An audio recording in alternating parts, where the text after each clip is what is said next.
Here's a segment from a recent Gun Talk radio episode. You can listen to all the Gun Talk radio podcasts however you tune in, or check out guntalk.com for more. Bud has called in out of Reno, Nevada. Bud, thank you for your patience for holding on. I appreciate your call, sir. Welcome. Thank you very much. Sure. What's on your mind?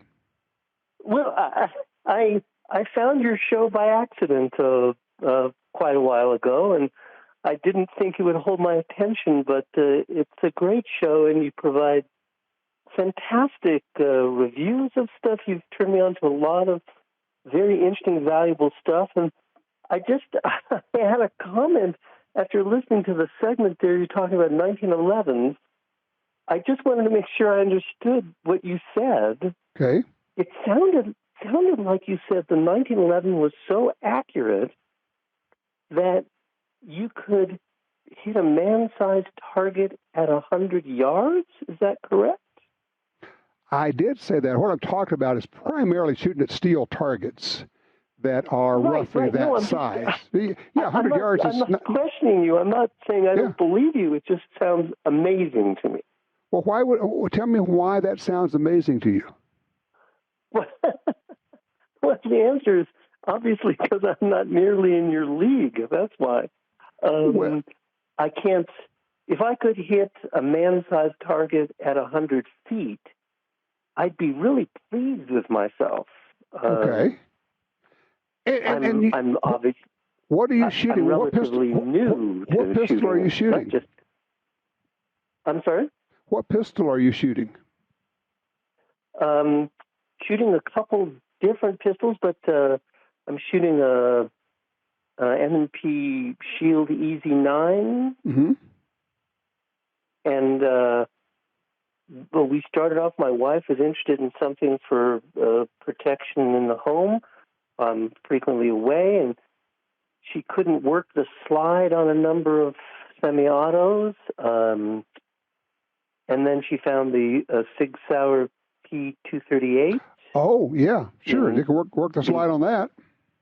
Oh, my God, it was fantastic. Yeah, and just nothing to it. Of course, the gun is fantastic quality, and she does really well on that. But both of us, when we're at the range, we're really shooting at like 5 yards or maybe 7 yards, Okay, I got something for you to try. I'm going to give you a homework assignment, okay?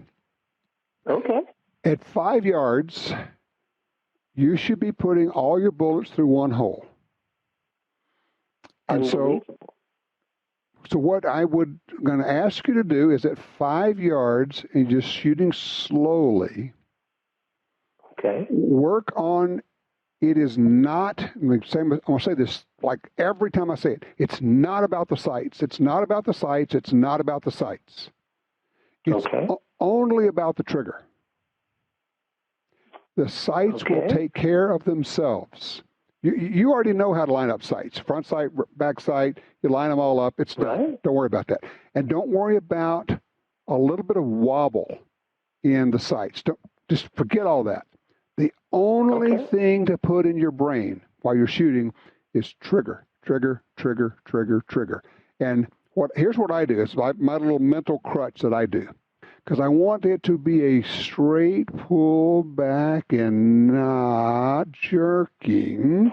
So what I do in my brain, I say the word press. But I don't say it like that. I say press. That's what the shot is. I'm going to press.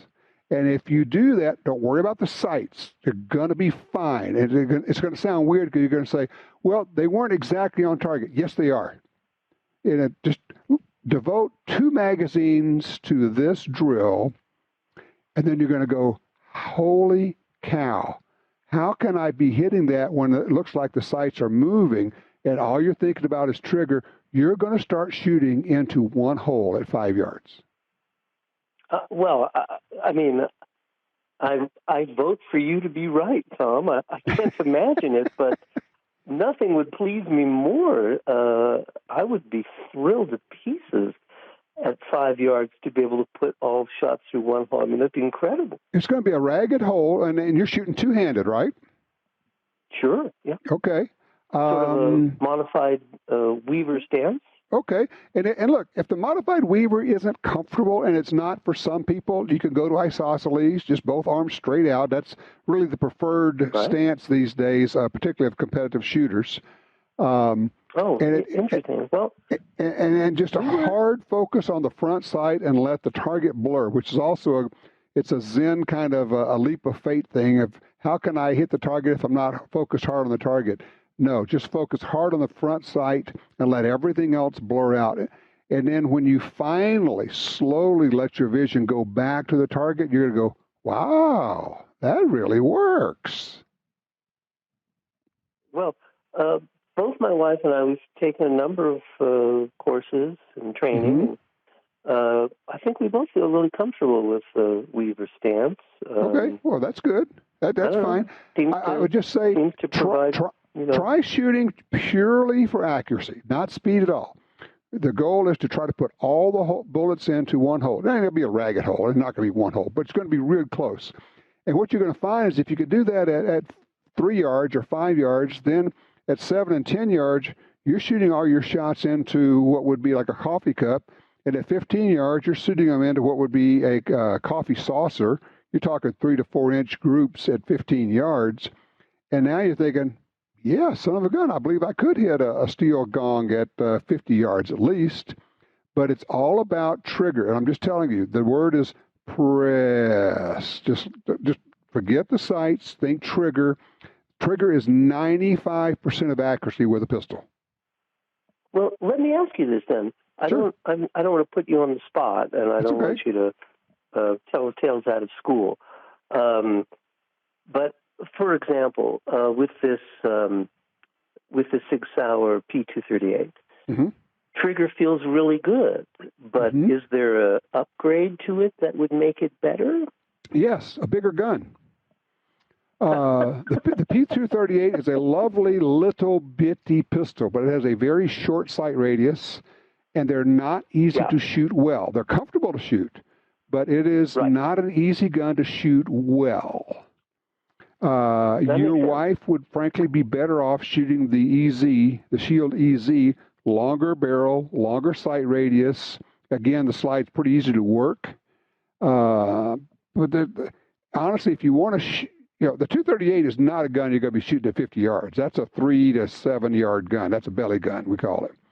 It's great for that, but I would encourage you and your wife to use the larger guns when you're trying for more accuracy. Although, using the same technique, you'd be amazed at how well that 238 is going to work for you. Wow. I mean, it's incredible. I'll bet you. And what you're saying, of course, makes sense. Yeah, I'll bet you with that SIG P238, if you do this drill, you work at it, at 5 yards, even 7 yards, you should be able to put all your shots that you could cover them with one hand, with the palm of your hand. Wow. Tell you what, do this. That's your homework assignment. If you would, go try that, and then call me back in a week or two once you've tried it, and let me know how it works out, okay? I definitely will. I'm very excited to get to the range now. I appreciate your help. Good deal. Remember, it's all about the trigger. Bud, thank you a whole bunch for your call. I really appreciate it. All right, 866-TALK-GUN will get you in here. That's my thought process when I'm shooting a pistol. Trigger, trigger, trigger, trigger, trigger. And if it doesn't feel right, change something. But honestly, the best thing you can do, I know I say it again and again, only because I really believe it, and frankly because I do it, is to go get training and change up your training. If you go to self-defense class, then maybe go take a class from somebody who's a competitive shooter. You'll learn accuracy shooting, and that's going to flow over to all your other shooting. 866-TALK-GUN.